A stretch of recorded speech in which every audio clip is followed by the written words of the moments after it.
Assalamualaikum warahmatullahi wabarakatuh.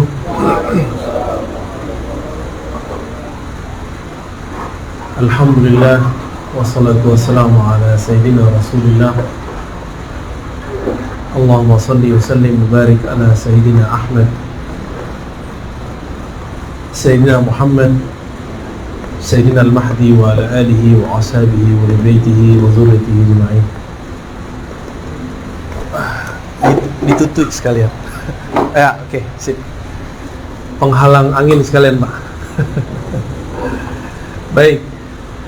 Tadi Buya kasih ambo bukanlah orang yang malim bana. Kalau seketek-seketek like itu ambil dari guru-guru kita. Namun betul, kalau bukanlah karena perintah, kita pun tidak akan berani maju. Karena ukuran ulama-ulama terdahulu membicarakan kitab At-Tuhfah Al-Mursalah itu riyadhahnya 40 tahun dulu, Pak. Namun alhamdulillah Allah kasih jalan pintas. Allah kalau berkehendak dalam sekejap Allah perjalankan si hamba. Tapi jadi hamba dulu. Jadi kata kuncinya menjadi hamba. Kapan seorang itu merasakan hadirnya Allah? Kalau Allah hadir, yang lain tidak ada. Ketika dirinya menghambakan diri kepada Allah Subhanahu wa taala. Tadinya Ambo mau bahas Tandul Masyi, cuma sayang kitabnya nggak kebawa ya. Ada kopiannya.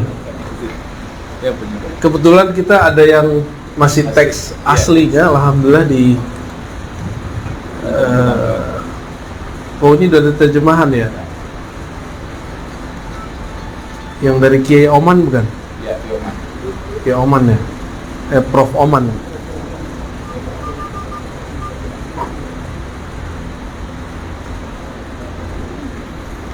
Ngaji Tuhfah aja kali ya. Pas. Kalau ini Buya lah yang pegang, yang bakar. Permintaan memang Tuhfah dulu ya. Tuhfah, permintaan. Alhamdulillah. Jadi kalau ada kopian teks sama saya di bawah. Oh, nanti saya kirim ada PDF-nya, ya. Cuma terjemahannya nggak ada di situ. Ya, teks Arabnya. Insyaallah. Nah, sebelumnya mari kita kirim Fatihah untuk baginda Nabi sallallahu alaihi wasallam dan pengarang kitab At-Tuhfah Al-Mursalah, Syekh Al-Arif Billah Muhammad Ibn Fadlillah Al-Burhafuri wa sadatina Asy-Syatariyah Al-Khalwatiyah Wal-Naqsyabandiyah Wal-Qadiriyah wa jami' turuq Sufiyah wa usulihim wa furu'ihim. Al-Fatihah. A'udzu billahi minasyaitonir rajim. Bismillahirrahmanirrahim.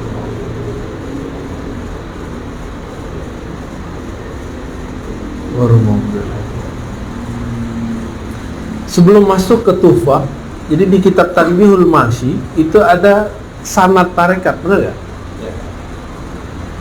Bisa kalau bantu Buya buka siapa gurunya Syekh Ibrahim Al-Qurani atau Al-Qushashi di situ. Nanti ketahuan Syatariyah ini ada afiliasi nggak dengan thariqat lain. Karena di sanad yang saya dapat, Syatariyahnya ada gabungan dengan Khalwatiyah lewat Sidi Syekh Mustafa Al-Bakri. Beliau ini mursyid thariqah Khalwatiyah. Ada sanadnya di situ.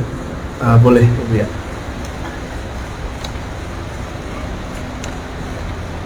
Langsung hafal Buya. Udah bacaan hariannya. Dimulai dari Al-Faqir Al-Hakir Syekh Abdul Rauf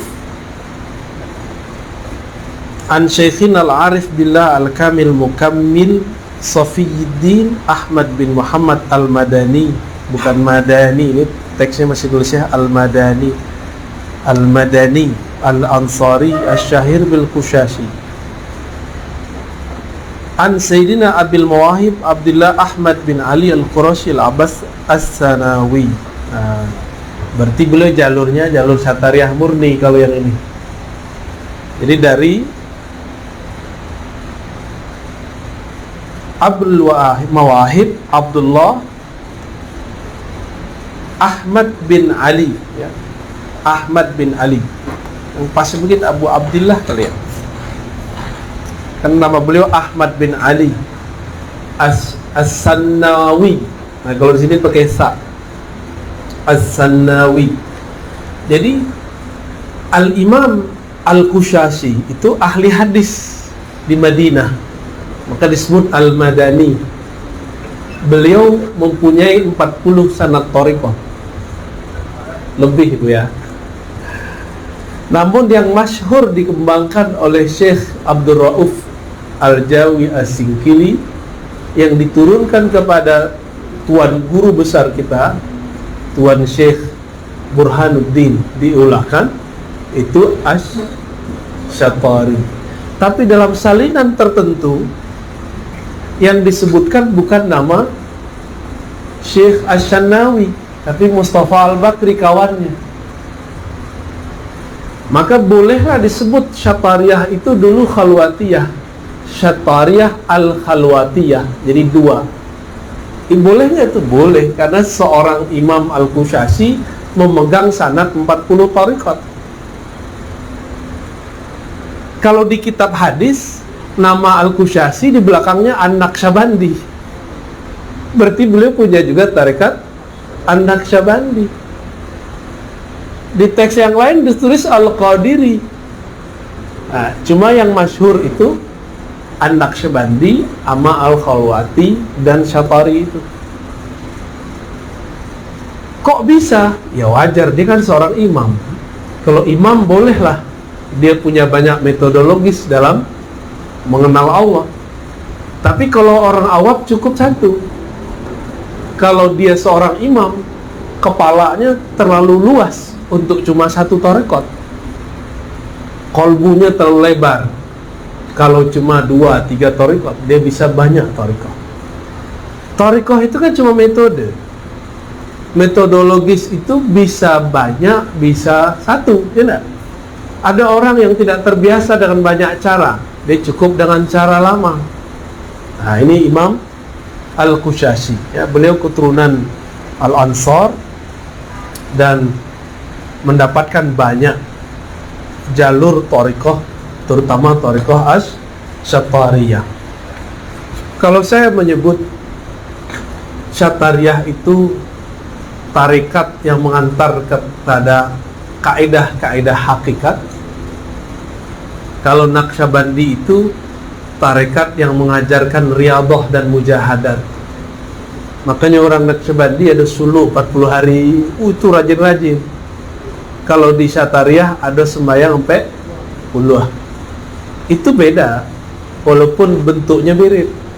Satu pakai khalwat khibah, satu tidak pakai khibah, ya. Apa perbedaan lainnya? Di Syatari banyak mengaji, di Naqsyabandi banyak berzikir. Itu tidak boleh direndahkan salah satunya. Dua-duanya punya kelebihan. Punya kelebihan, Pak, dua-duanya.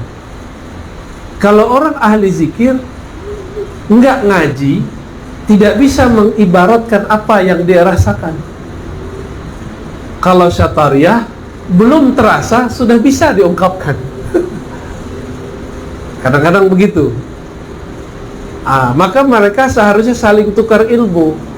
Harusnya ada majelis mereka bertemu, bukan saling rendah-merendahkan.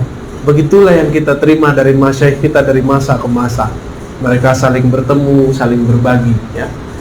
Ini sekedar refleksi mengenai sanad thariqah, ya. Berarti yang masyhur, yang ditahqiq, diteliti oleh guru saya, Prof. Oman Fatur Rahman, itu orang Cirebon.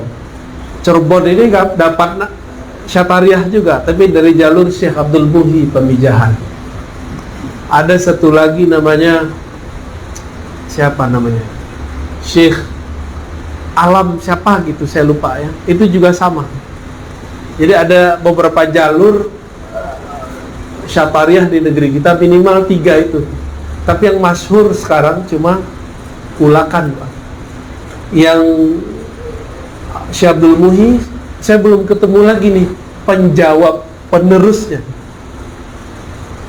Paling ada tuh siapa yang di YouTube tuh, Gus Rofik. Cuma saya belum cek apakah beliau murni Syatariah atau sudah bercampur dengan kearifan lokal Jawa. Ya, wallahu alam, kita nggak ngerti karena saya jangan mempelajari beliau juga. Kitab At-Tuhfah Al-Mursalah, ya. Ini karena pertemuannya pendek, saya ambil yang inti-inti aja, Pak. Mau yang inti-inti kan? Nggak mau kan dikasih kitab gundulnya? Alhamdulillah selama beberapa waktu ini Allah isyaratkan saya untuk membuka kitab itu. Pertama kita buka di surau tempat saya dulu bersuluk thariqah di Payakumbuh. Kemudian dengan sahabat saya, murid dari Syekh Ali Imran, Buya Kerajaan. Beliau ternyata pelanjut Syekh Ali Imran, ya, khalifah beliau. Ya. Dan ini termasuk sanadnya kuat, silsilah ilmunya kuat, zahirnya bagus, batinnya bening. Ya. Cuma kalau nanti ada kalam-kalam dari seberang itu saya nggak ada urusan. Itu urusan bapak saudara lah, ya. Oh, syatarinya dia nggak sahih, itu urusan bapak itu, ya. Sahih nggak sahih urusannya apa? Ya, urusannya apa? Emang kita bisa menakar isi kolbu orang? Ya, ini kadang-kadang orang sering ngomong, itu nggak sahih, yang benar di sini. Itu namanya iklan kecap.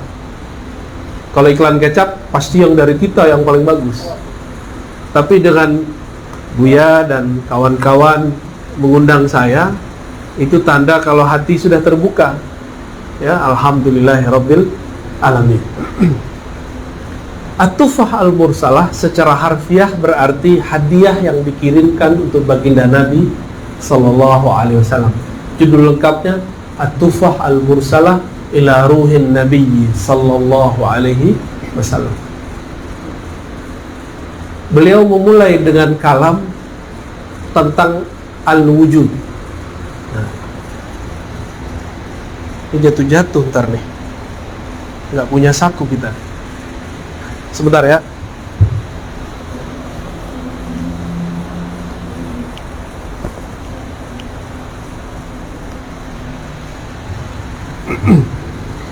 Al-wujud. Ini biar gampang langsung kita kasih ilustrasi, ya.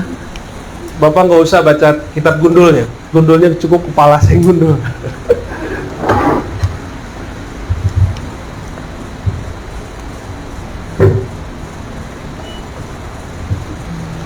Ada istilah wujud.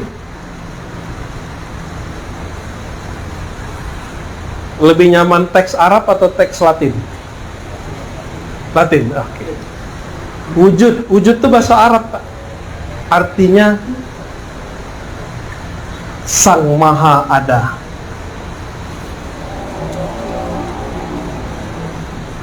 Itu al-wujud, sifat wujud, ya. Kalau Arabnya harusnya harus pakai al. Kita ada nggak? Ada. Allah ada. Apa beda kita dan Allah ada?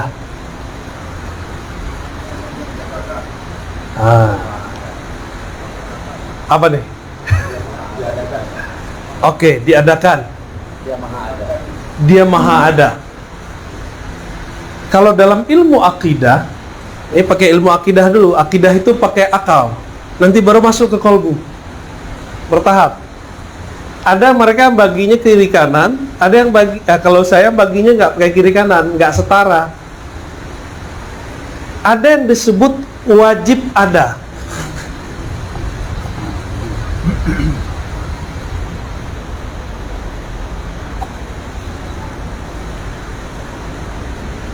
Wajib ada. Wajib ada itu apa? Kalau bahasa Arabnya malla yatasawwar fil aqli adamu. Kalau ditulis pakai matematika, negatif kali negatif, hasilnya positif. Yang tidak mungkin tidak ada. Tidak mungkin negatif tidak ada. Berarti wajib, itu disebut wajibul wujud. Siapa yang wajib, yang mesti ada dan tidak mungkin tidak ada? Ntar dulu kita sebut al-wujud ini. Ya. Ini nama Allah belum muncul, Pak, belum muncul. Nama Allah itu nanti. Itu kan Allah memperkenalkan dirinya ke Nabi Musa, menyebut dirinya Anallah, akulah Allah. Berarti penamaan Allah itu belakangan. Walaupun nama itu sudah ada dalam al-wujud. Ya. Saya sering contohkan ayam, masih ingat nggak ayam? Ayam sama telur. Gimana caranya? Ini udah sering kita ulang nih biar gampang. Ayam dari telur. Tapi telur dari ayam, ya. Ini namanya daur. Daur itu putar. Itu daur. Kece orang awak debat kusir. Putar-putar di situ aja. Ayam dari telur, telur dari ayam. Kece orang, ayam itu menetas dari telur, berarti ayam dari kece orang setengah, telur itu dari ayam. Terus mana yang benar? Dua-duanya benar. Cuma bisa jadi ayam yang ini dari telur, telur yang ini dari ayam. Bisa jadi.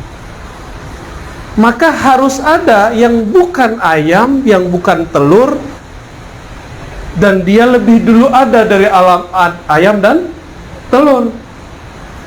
Dia bisa menciptakan ayam plus juga telur. Nah, berarti kita keluar dari debat ini. Kita sebut dengan wajib. Nah, ini dia. Jadi harus ada yang ketiga, X. Kata orang kimia, harus ada yang X, yang bukan A, bukan B, bukan ayam, bukan telur. Dia bisa menciptakan ayam dan bisa menciptakan telur. Berarti wujud ayam dan telur ini bisa jadi duluan ayam, bisa jadi duluan telur. Bisa jadi itu bahasa Arabnya mumkinul wujud. Nah, kalau dalam ilmu kalam nih taruhnya di samping. Wajib sama mungkin, nggak setara, Pak. Dalam ilmu ma'rifat ini taruhnya di bawah. Dari wajib turunlah istilahnya mungkin.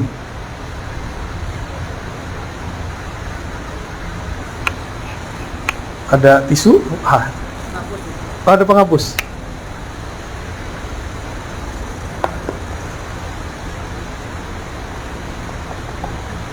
Mungkin udah jadi bahasa Indonesia.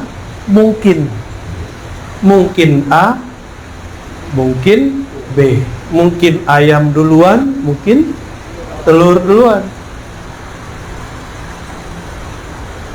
Mumkinul wujud, jadi pasangannya wajibul wujud. Kalau ini mumkinul, siapa yang memungkinkan ayam dan telur? Wajibul wujud. Nah, gitu ke bawah. Ya. Ini wajib, ini mungkin, ini gampangnya. Alam semesta itu dari masa dahulu sebelum Nabi Adam itu sudah jutaan tahun. Bapak yang melihat berita atau mungkin ada yang berusaha dulu di situ, batu bara berapa juta tahun? Nabi Adam berapa tahun, Mbak? Nabi Adam itu belum sampai 7.000 tahun. Ini kita baru mau 7.000 ini. Jadi genap ini 1.500 kurang dikit. Itu baru 7.000 tahun. Nabi Adam itu di bumi sekitar ya kurang-kurang dikit lah, mungkin 6.500 berapa gitu. Sedangkan batu bara sudah ada di bumi jutaan tahun yang lalu. Terus ketemu spesies, ada makhluk-makhluk purba yang tertanam badannya di bumi. Pas dicek, wah ini umurnya jutaan tahun yang lalu. Berarti ada makhluk sebelum Nabi Adam. Mungkin? Jawabannya mungkin. Siapa yang memungkinkan? Wajib. Wajibul wujud. Kira-kira begitu. Ya. Allah Subhanahu wa ta'ala dari wujudnya ini, kemudian memercikkan wujudnya, lalu tersebarlah kepada alam semesta menjadi alam. Adakah di alam, Anda anggap ini alam? Anggap ini alam. Setiap sudut di alam semesta itu semuanya adalah pengaruh dari wujud Allah. Jika ada orang berkeyakinan bahwa di alam itu, baik alam badan, alam tubuh, alam zahir, alam batin, urat, tanah, air, semuanya, bahwa di situ ada selain Allah, berarti ada Tuhan pencipta selain Allah, musyrik. Jadi di meja ini ada percikan wujud Allah, Pak. Tapi percikan wujud yang mana? Kalau wajib hanya untuk zatnya, untuk sifatnya, sedangkan mungkin untuk makhluknya. Wajib ini zat, ya. Zat itu punya sifat. Sifat ada nama. Nama ada fiil, perbuatan. Bahasa Indonesia udah jadi fiil ya. Fiil. Wajib zatnya. Dari mana nih alam semesta? Nggak keluar dari. Inilah struktur alam.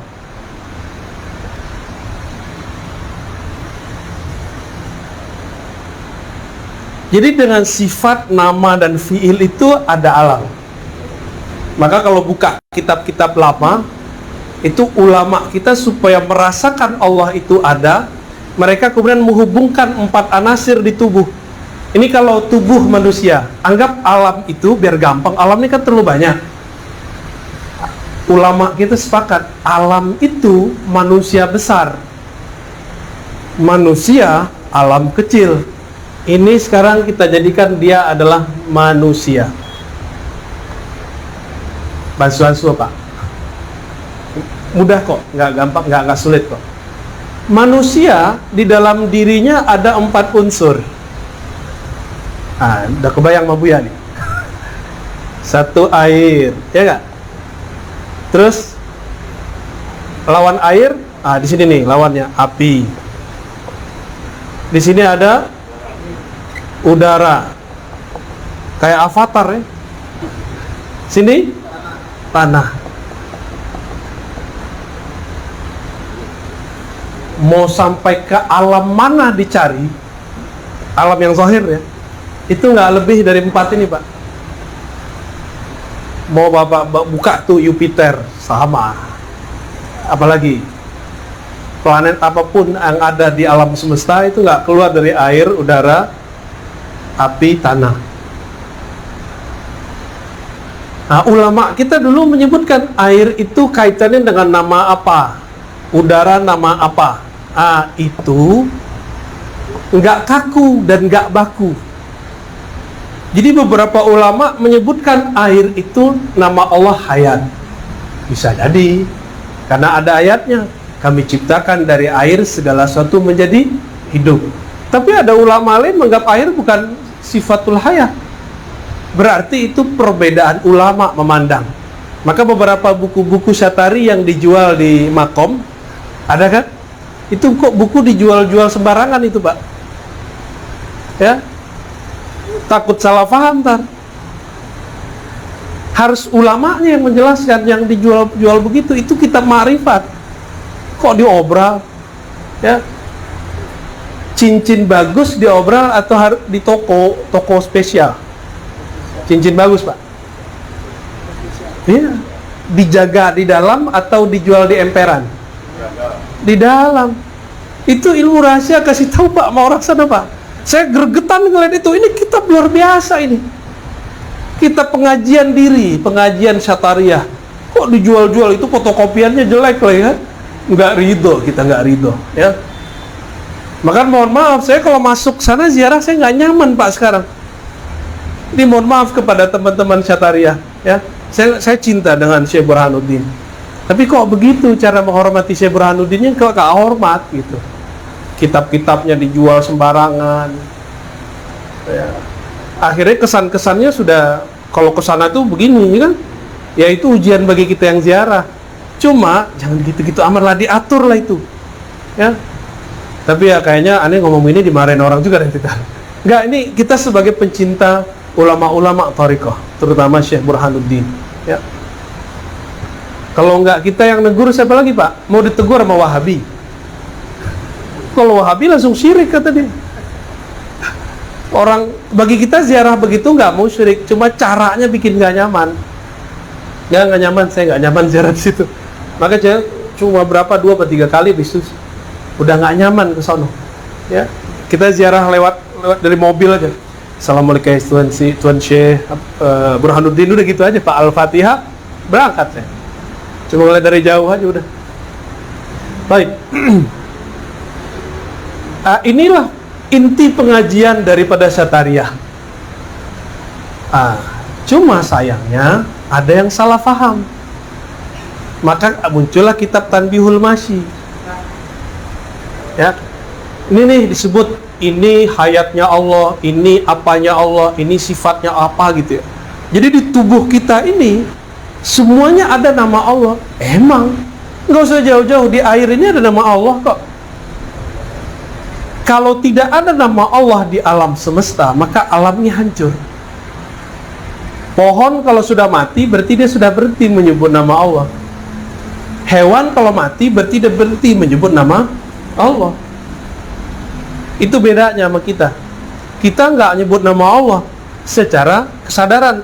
Cuma darah yang ngalir itu, Pak, dia nyebut nama Allah itu. Sayangnya kita nggak paham. Namun zikirnya bukan zikir ikhtiari. Jadi zikir itu ada 2. Ada zikir ikhtiari, ya, zikir. Ada yang disebut ikhtiari. Ikhtiari itu kesadaran sendiri.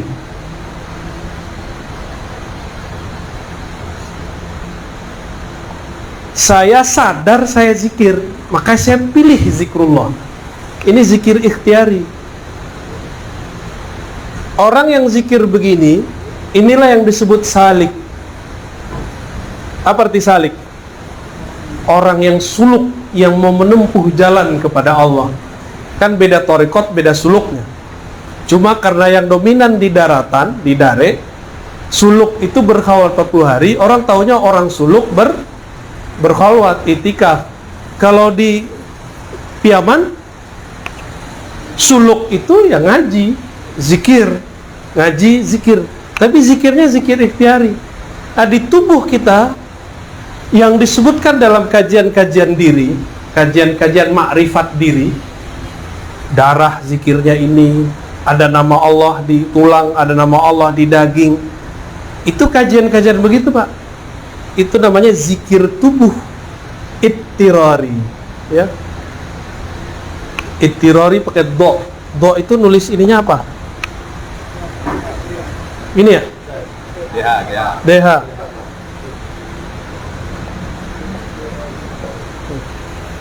Ittirari apa artinya? Zikir bawaan, zikir terpaksa. Tubuh ini tetap menyebut nama Allah. Makanya dia sama kayak air, kayak tumbuhan, kayak pohon. Sama. Kalau enggak, dia mati, Pak. Jadi jantung kita kalau berhenti zikir ittirari, mati. Di kapan orang mati dalam ilmu zikir itu kalau dia berhenti zikir. Tapi kalau zikir ikhtiari, ini yang disebut mati sebelum mati. Yang disebut mati sebelum mati. Nah, zikir ittirari itulah puncak dari kajian diri, kajian Tuhfah Al-Mursalah. Nanti kalau sampai ke sana alhamdulillah, kalau enggak kita gantung.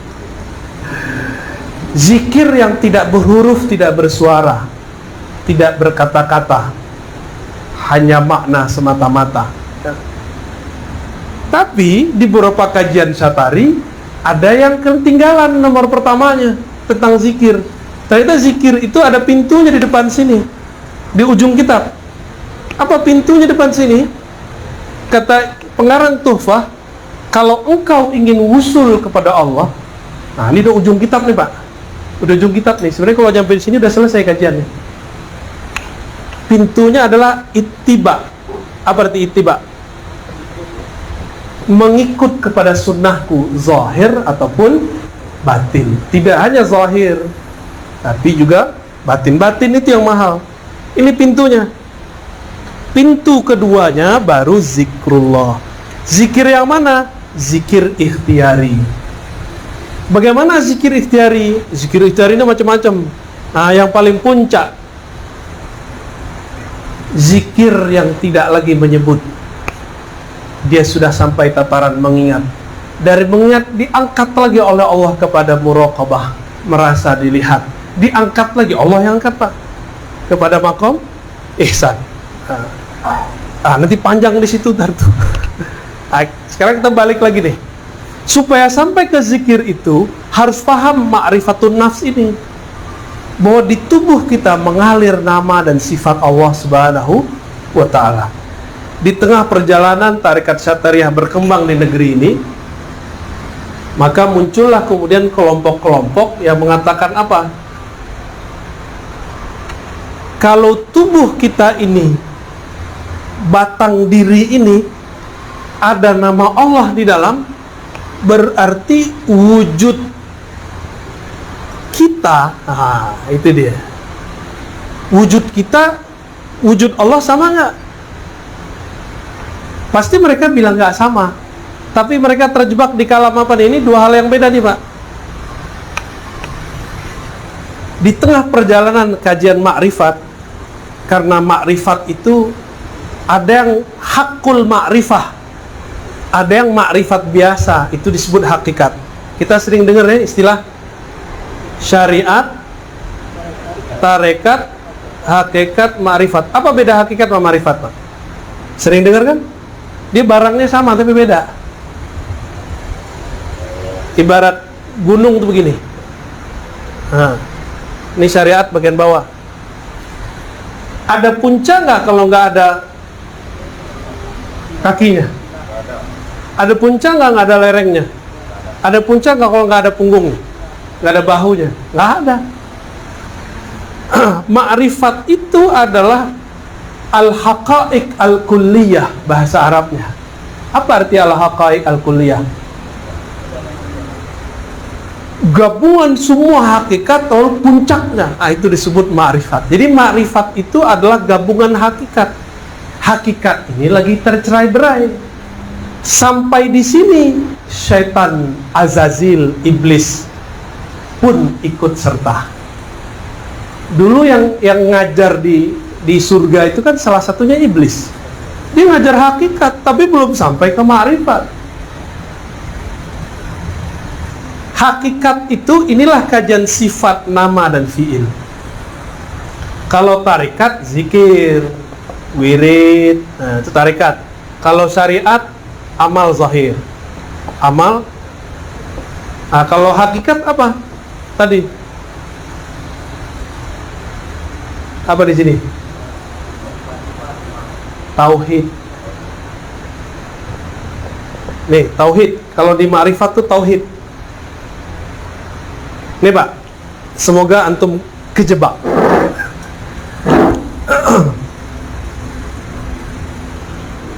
Iblis itu dari ciptaan Allah nggak? Ya. Iblis itu membangkang, tidak sujud kepada Adam karena memandang sujud kepada Adam itu syirik. Gimana?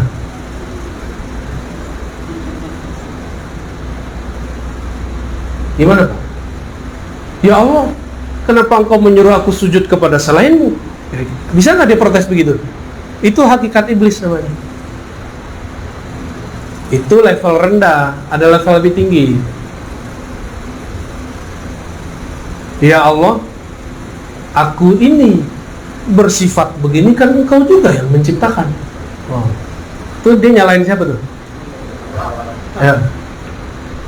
Karena aku ini ciptaan engkau, kegelapan sifatku adalah bagian dari bayang-bayang engkau. Ini kata siapa? Iblis. Bener gak?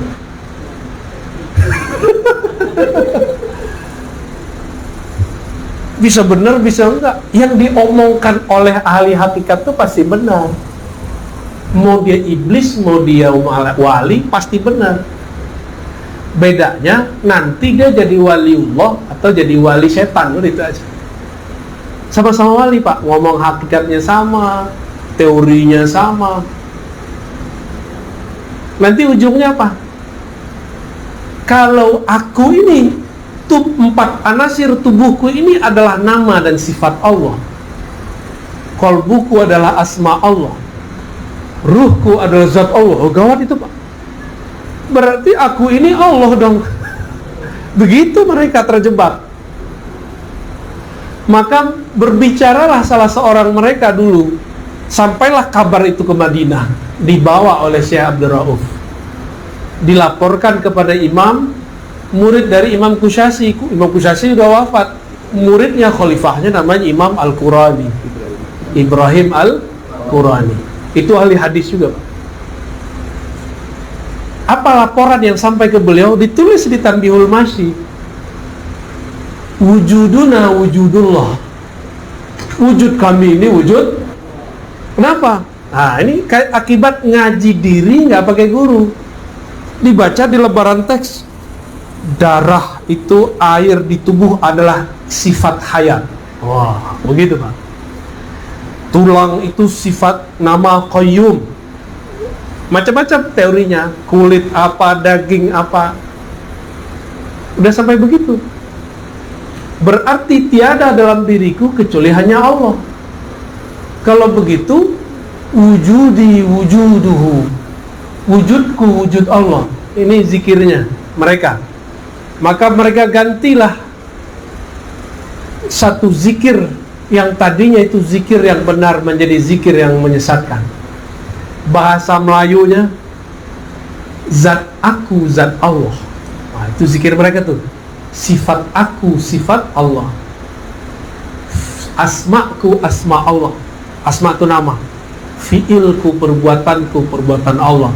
Sampai di negeri Jawa, Cirebon diganti ingsun. Sifat aku, sifat ingsun. Ya, sama aja kan?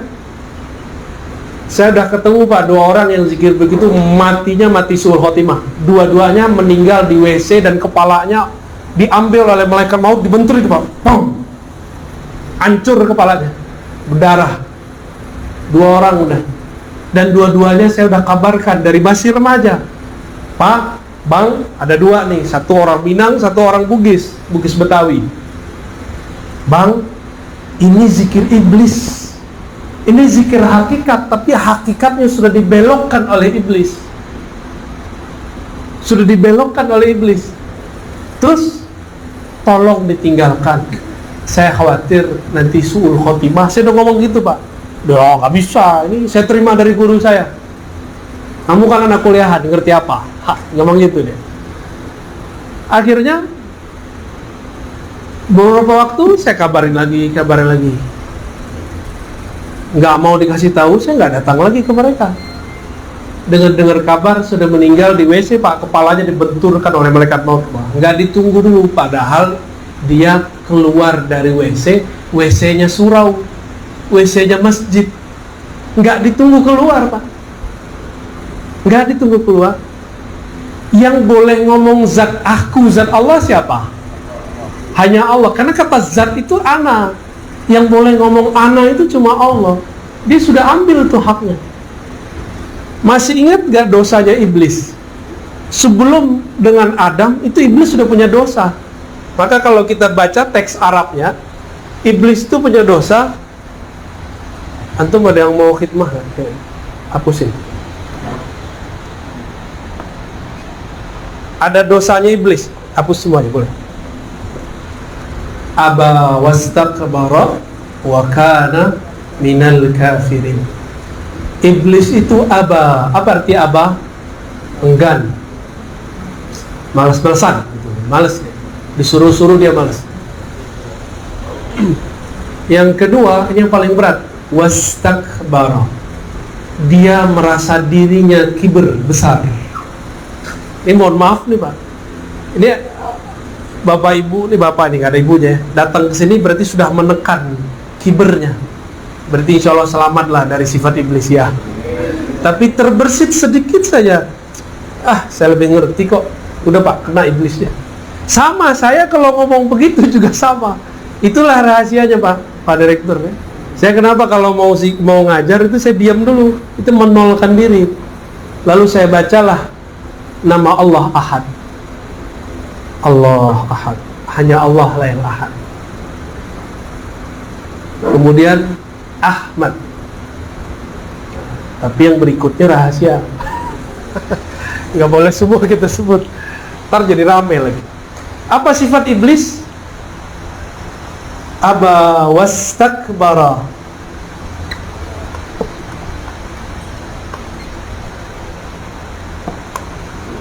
Aba, enggan. Istakbara, kiber. Kiber itu merasa besar, merasa alim, merasa suci, merasa taat. Nah, gawat tuh. Dulu iblis ketika Banul Jan, jadi sebelum di bumi, sebelum ada manusia, ini bumi nih, anggaplah ini bumi. Di bumi ini sudah ada makhluk-makhluk sebelum jin, itu yang disebut makhluk purba. Setelah habis makhluk purba, Allah ciptakan satu klan namanya Banul Jan. Nah, inilah bapak moyangnya iblis. Banu, anak keturunan Jan. Jadi bapaknya namanya Jan, yang diciptakan dari yang terang juga tapi api. Karena ada yang terang cahaya, ini terang api. Mereka jadi jin, tongkar ya, tongkar di sini segala macam. Allah kemudian buatlah di muka bumi kiamat awal. Kiamat pertama sudah terjadi Pak untuk bangsa jin. Di saat ini dihancurkan, dikirim meteor. Jadi teori ada meteor jatuh ke bumi itu sahih, itu benar. Dihancurin, maka semua binatang-binatang mati. Mati semua jadi makhluk purba. Di antara Banul Jan ini ada satu pangerannya. Nah, kira-kira begitu. Namanya Azazil. Masih kecil. Diutuslah dari langit Jibril. Diutus dari langit Jibril. Jibril selamatkan Azazil, ajarkan dia zikir. Maka berzikirlah Azazil di bumi. Jadi waktu ini dihancurkan, ada yang lari ke gunung, jadi penunggu gunung. Ada yang lari ke sungai, jadi penunggu sungai. Ada yang ke laut, jadi Ratu Nyi Roro Kidul. Ada penunggu, itu asli Pak. Makanya kalau kita pergi ke atas gunung, berangkatnya berlima, jangan pernah misah. Karena itu kampungnya mereka tuh, istana mereka di situ semua tuh. Kalau melaut, jangan pecah, ya. Kalau dulu orang pakai kapal, sekarang kan udah enggak. Nanti dimasukin mereka. Ada yang ke pohon-pohon, makanya ada pohon-pohon sati, ya. Betul ya, angker. Sebenarnya nggak angker, emang tinggalnya di situ. Beringin, ya. Sebenarnya semua pohon ada Pak. Ada yang ke batu-batu di gunung-gunung, makanya batu cincin Bapak bisa dicek tuh ada barangnya apa enggak tuh. Wah, ada cincinnya Pak. Itu aman Pak, insya Allah. Itu ada isinya Pak. Jadi mereka lari ke mana? Lari ke bebatuan, masuk, tinggal di situ. Jin itu kan abadi, kalau nggak dibunuh dia nggak mati. Jadi kalau nggak dikirim meteor nggak mati-mati. Kalau nggak ada jin lain yang membunuh dia nggak mati, atau manusia sakti menghantam dia nggak mati-mati. Oh, canggih Pak ya, bisa manusia sakti Pak. Ini mereka ada yang ikut ngaji nih Pak. Ini dia juga bingung nih cerita ini. Lu kok ente tahu gitu. Berhasillah si Azazil ini dididik zikir. Ini Azazil tuh rajin zikir. Berzikirlah di bumi sekian lama tahun, sekian ribu tahun, anggaplah 1000. dibawa ke langit pertama, berhasil 1000 tahun, kedua, ketiga, terus sampai ke-7. Berhasil ke-7, menjadi khazinul jannah. Khazin, apa arti khazin? Penjaga perbendaharaan surga. Di sini dia juga kasih gelar Haris. Haris ini penjaga juga artinya. Kalau ini perbendaharaan, kalau ini surganya yang dijaga. Malaikat padahal nggak semua dapat izin masuk ke surga. Ada malaikat cuma izin sama 1, 2, tapi si Azazil bisa tembus. Kenapa, Pak? Karena dia zikir. Di sini dia zikir malaikat bumi, di sini dia zikir malaikat 1. Jadi Azazil ini bisa diberikan lebih dari 1 zikir, sedangkan malaikat hanya bisa diberikan 1 zikir, kecuali Jibril. Jadi malaikat tuh kalau dari awal dicipta, dia zikirnya subhanallah, subhanallah, subhanallah. Itu aja dari awal dicipta sampai ya. Kalau malaikat Malik tuh nggak bisa senyum, Pak, zikirnya. Terus siapa kamu? Munkar Nakir sama. Zikirnya Munkar Nakir cuma man rabbuka, man rabbuka. Saya Tuhanmu. Siapa Tuhanmu? Udah gitu aja zikir. Dan apa? Mau yang datang wali nggak wali, dia tanya begitu. Tapi kalau wali ntar dia hormat. Siap Pak Wali, lanjut. Maaf, salah tanya. Jangan serius sama Pak belajar agama tuh. Jadi dia bisa zikir malaikat 1, langit 2, langit 3, sakti gitu. Jadi kalau kita mau ngelawan iblis dengan zikir, kalah. Hitung aja, Pak, di sini 1000, di sini 7000, udah berapa ribu dah? Ini hitungan saya, bisa jadi lebih. Kan yang di sorga belum dihitung. Sehari di sorga sama dengan 1000 di sini. Berarti ribuan tahun. Anggap saja nih, dia sudah zikir 10.000 tahun. Anggap. Bapak ada yang zikir 10.000 tahun? Kayaknya disuruh Buya, nih amalkan ini, setengah jam kayaknya handphone udah bunyi-bunyi, wadah. Udah lewat ya. Gak kuat kita. Jadi kalau kita mau ngelawan iblis dengan zikir, kalah. Nah, ini himbau saya kepada para salik. Kalau mursyid udah ngerti lah ya. Para salik nih, jangan terkecoh oleh jumlah zikir. Silakan latihan dengan angka-angka tertentu, tapi jangan mendewa-dewakan angka itu. Ya, angka itu cuma latihan. Karena kalau kita kemudian kalkulasikan dengan Azazil, kita kalah telak, Pak, kita sudah nggak bisa. Nah, waktu di surga, sembari di sini kan dia mendapat ilmu hakikat.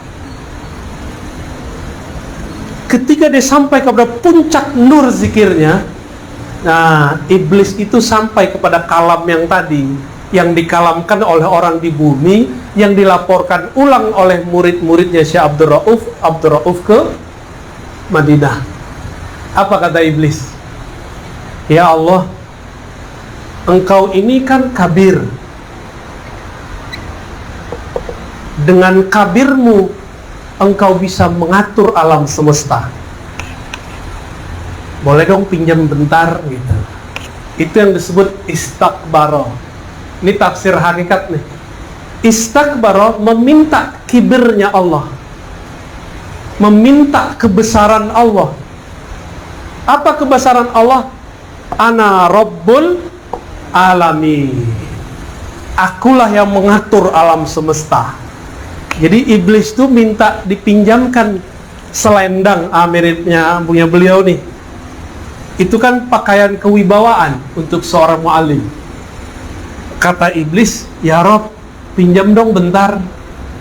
Sehingga kalau saya berkalam ke hadapan malaikat, mereka tunduk semua kepadaku. Kan tunduk kepadaku itu tunduk kepadamu juga. Kan aku, engkau juga. Di situ Allah marah, Pak. Jadi dia minta kibirnya Allah.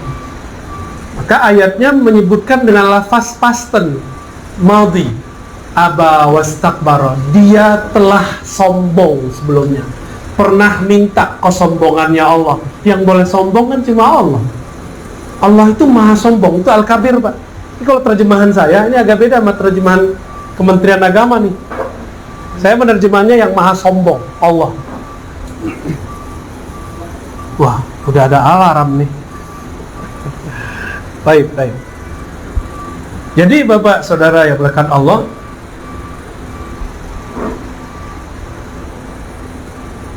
ketika kita belajar hakikat, tidaklah darahku kecuali nama Allah, tulangku nama Allah, apalagi daging, semua sebutkan unsur itu.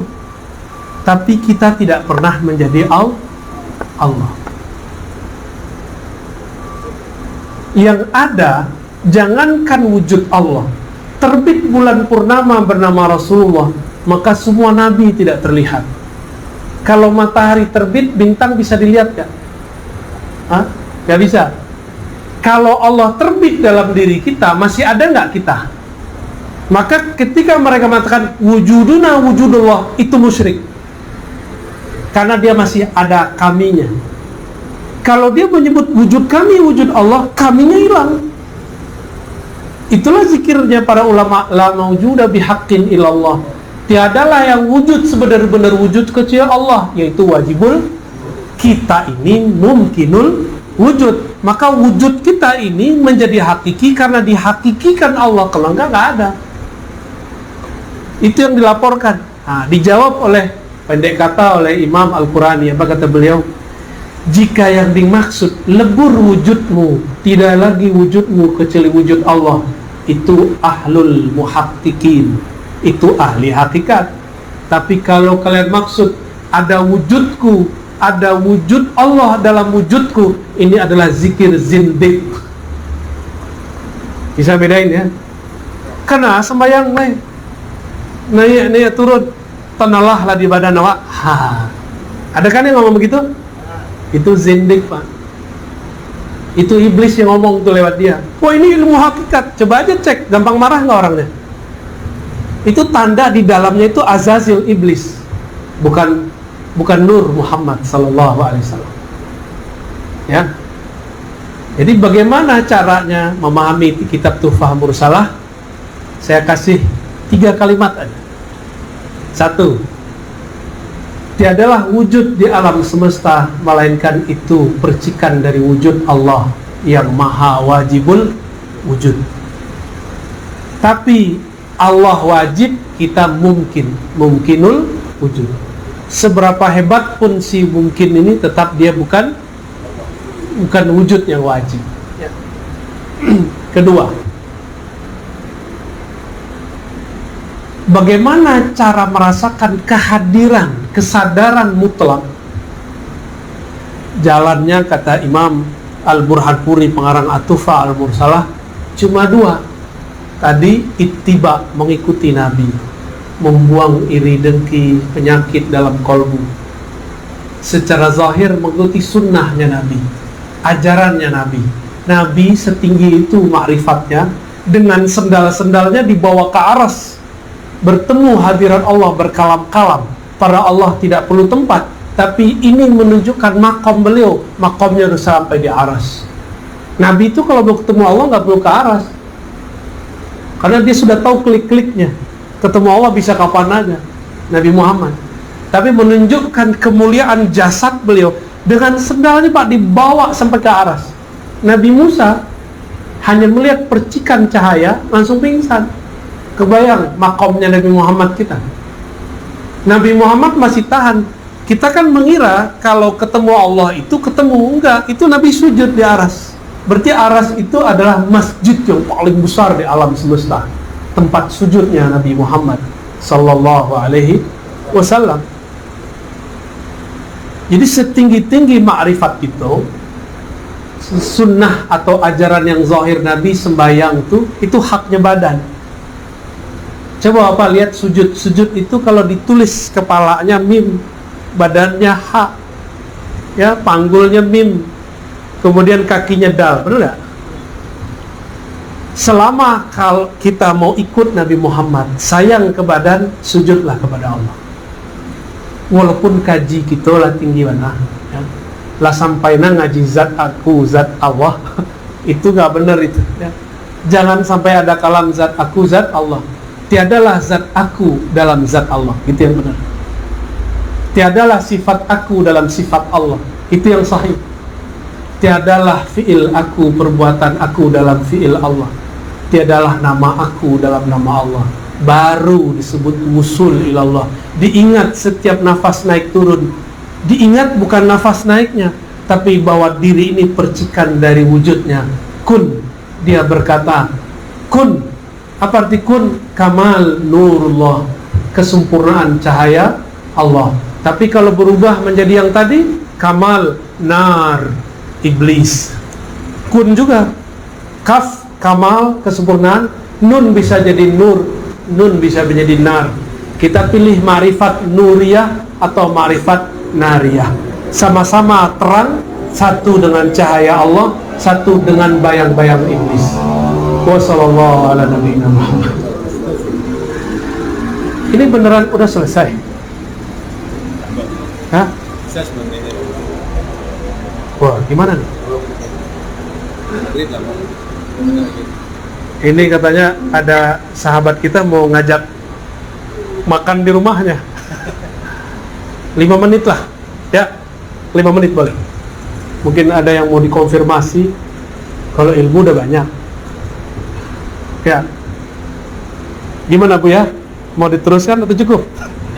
Ini syarat nih biar saya makan nih ya. Bismillahirrahmanirrahim. Silakan kalau ada yang mau disampaikan.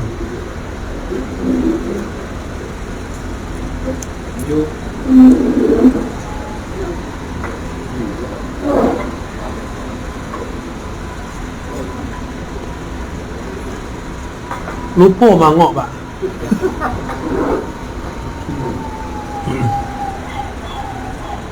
Ini kalau di surau magnetnya lain Pak. Di sini magnetnya beda, makanya minta pakai whiteboard. Karena suasananya masih suasana kerja. Ya udah kayak orang meeting sekalian. Biar masuknya pas. Kalau di surau nggak perlu pakai whiteboard. Bu ya. Allah. Kira-kira itulah yang dapat kami sampaikan. Ringkasan pendek dari sepanjang itu kajian ma'rifat itu baru sebagian kecil. Harapannya kita diterima sebagai hamba Allah, orang yang bermakrifat dengan ma'rifat al-Muhammadiyah, ma'rifat jalur Nabi Muhammad, bukan jalur Azaziliyah, Iblisiyah. Sama-sama menyebut namo tapi beda, sama-sama menyebut zat tapi beda ya. Semoga kajian ini diridhai Allah, dan mohon doa untuk kami karena ke depan kami ini akan banyak ujian. Karena ke depan orang akan menzindik-zindikkan tasawuf, menyesatkan aswaja ahlu sunnah, menganggap menyimpang mazhab fikih. Apalagi saya udah mulai ngomong Imam Mahdi Pak sekarang. Itu akan banyak bergesekan dengan di luar sana. Karena Bapak Saudara ini orang yang belajar zikir, belajar ma'rifat. Semoga dengan doa-doa yang tulus kami dikuatkan Allah ya. Mohon doanya Al-Fatihah. Alhamdulillah. Ar-Rahman Ar-Rahim. Iya,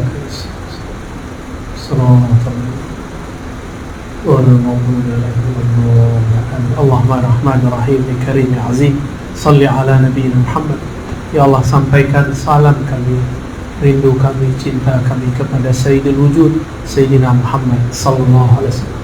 Ampunkan kami yang hadir, ampunkan guru kami, ampunkan kawan-kawan kami, ampunkan orang-orang yang berbuat baik kepada kami, khususnya orang tua kami. Allah masturna bisitrikal jamil. Ya Allah, maksiat kami banyak, pikiran kami tidak tetap mengingatmu, kalbu kami liar mengenalmu. Tutupi kami dengan keindahan, keramahan, kemurahanmu ya Allah. Maafkan kesalahan, kekurangan kami ya Allah. Allah masturna bisitrikal jamil wa zayyinna bijalalika wa jamalik. Wa sallallahu ala nabiyyina Muhammad. Rabbana atina fid dunya hasanah wa fil akhirati hasanah wa qina adzabannar. Walhamdulillahi rabbil alamin. Assalamualaikum warahmatullahi wabarakatuh. Alhamdulillah rabbil alamin. Suatu penjelasan yang luar biasa. Semoga